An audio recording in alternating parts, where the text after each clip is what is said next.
I'm accused of murdering my best friend, Edward Darby, but I claim I've avenged him. Our lives were intertwined since childhood in Arkham, a town with a dark history. Edward was a child prodigy, writing somber poetry at 7. His private education and seclusion led to a secretive life, with imagination as his only freedom. I, being older, shared his love for shadows and marvels. As he grew, his genius developed, and he became a renowned poet. Despite his talents, he was dependent on his parents and lacked self-reliance. Edward's parents took him abroad every summer, where he absorbed European thought and expression. His Poe-like talents turned decadent, and we had great discussions. I married, studied architecture, and returned to Arkham, where Edward would visit me often.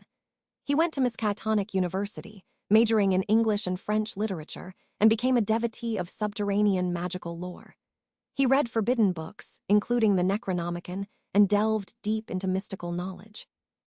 When Edward's mother died, he was incapacitated by a psychological malady. His father took him to Europe, and he recovered. I claim I didn't murder Edward. I avenged him, purging the earth of a horror that threatened humanity.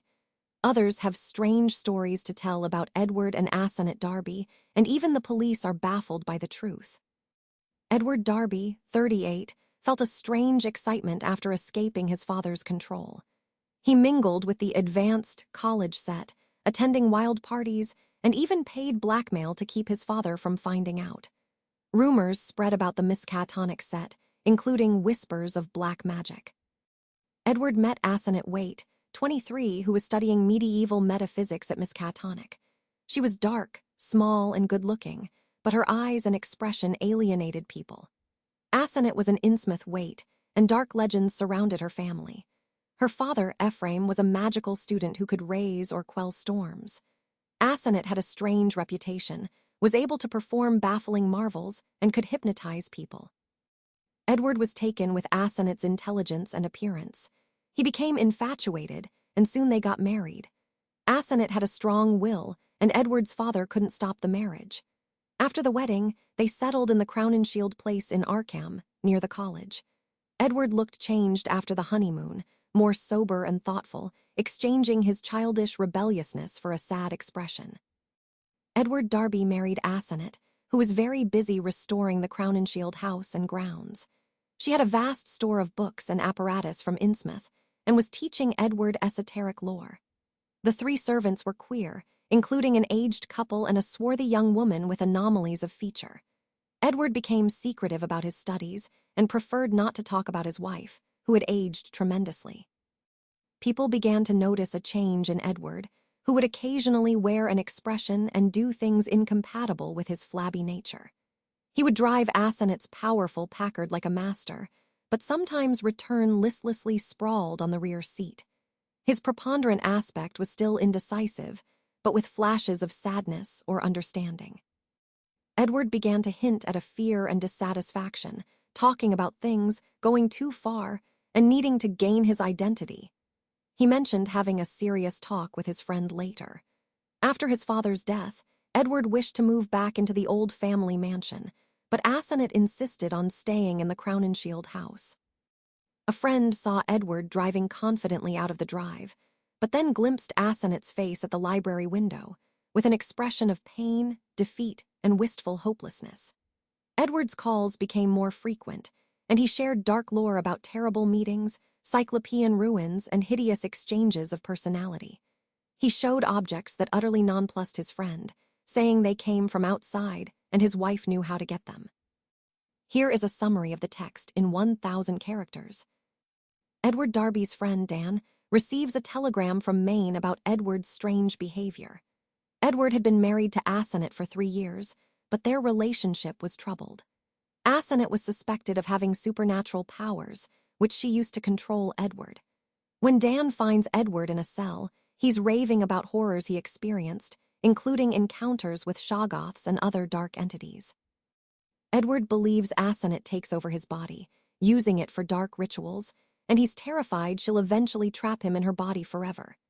Dan tries to calm Edward, who reveals more about Asenath's powers and her connections to dark magic and her father, Ephraim.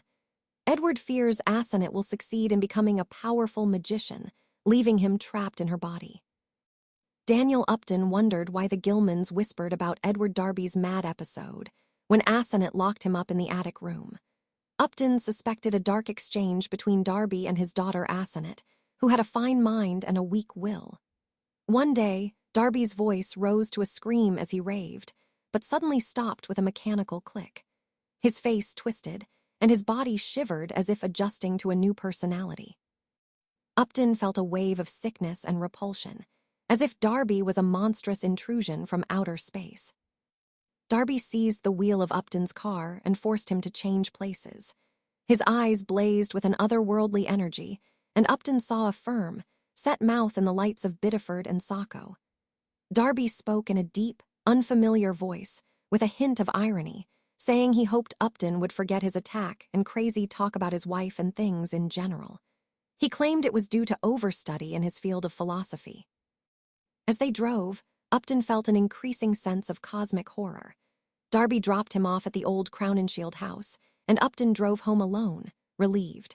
The next 2 months were filled with rumors of Darby's new energized state and Asenath's absence. People spoke of seeing Darby more and more, and some hinted at a meeting with a notorious cult leader. Upton couldn't shake off the horror he felt during that strange ride from Maine. Rumors also spread about sobbing in the old Crowninshield house, a woman's voice that sounded like Asenath's, sometimes choked off as if by force. Upton was left trying to account for the transformation he had witnessed and the extreme horror it inspired in him. Asenath's mysterious disappearance sparked rumors, but she reappeared, chatting with acquaintances and explaining her absence due to a nervous breakdown of a Boston guest. However, whispers persisted that the sobs heard were in a man's voice. One evening, Edward arrived at my doorstep, his personality transformed, with a mixture of fear and triumph on his face. He revealed that Asenath had left, promising to stop preying on him, and was likely to stay with her devotees in New York. Edward claimed she was stealing his body, making him a prisoner, and he had to use occult defenses to outsmart her. He suspected Asenath was actually old Ephraim, who had changed forms with her when he felt death approaching. Edward was determined to move back home, free from Asenath's influence, and I agreed to help him. Edward Darby's strange behavior worried me. He was not recovering from his illness as expected, and his moods were unpredictable. He feared the Crowninshield place, but couldn't leave it. His butler noticed Edward's odd nighttime activities, and I suspected Asenath might be influencing him. One evening, Edward broke down, screaming about his brain being attacked by an evil force. He mentioned Ephraim, Camog, and the goat with 1,000 young. After that, Edward's condition deteriorated rapidly. He became withdrawn, and his butler reported terrifying seizures at night. I consulted with his doctor, banker, and lawyer, and eventually, Edward was taken to the Arkham Sanitarium. I visited him regularly, but his condition was heartbreaking. Just when it seemed Edward was recovering, a disturbing change occurred. His personality shifted, and he became eerily confident, with a blazing vision and a firm mouth, similar to Asenath's. I sensed an evil presence, and his voice sent chills down my spine. I felt that something was terribly wrong, and I didn't know what to do. The night after Edward's supposed recovery, I received a mysterious phone call. No one was on the line, but I detected a faint sound at the other end. Suddenly, I was overwhelmed with a sense of horror and panic. I received a mysterious phone call around midnight from the old Crowninshield house. The caller made a strange glub, glub, glub noise, which I thought was mechanical. Later, the police found evidence of a break-in, including a rifled wardrobe and a detestable stench. They suspect former servants, but I believe it's connected to my friend Edward Darby, who had told me about horrors beyond life's edge. Edward had been taken over by an evil force, and I think it's connected to Ephraim and Asenath. I went to the madhouse and shot the possessed Edward, but I'm not sure if I'm safe. The body must be cremated to prevent the evil from spreading. I received a letter from Edward, written in his script, telling me to kill the possessed body. He had killed Asenath, who had been dead for 3 months, and buried her in the cellar. But her soul lived on, trying to take over his body. Edward was desperate and had to escape from the asylum. He warned me to kill the possessed body and cremate it to prevent the evil from living on. I'm determined to stop this horror, and I'll make sure the body is cremated. I received a mysterious note from Ede, urging me to kill something, but I fainted after reading the third paragraph. When I came to, I saw a horrific scene at the threshold. The messenger lay lifeless. The butler, though shaken, called the police. They found me unconscious upstairs, but the gruesome remains of a body lay in the hall. The officers covered their noses in disgust.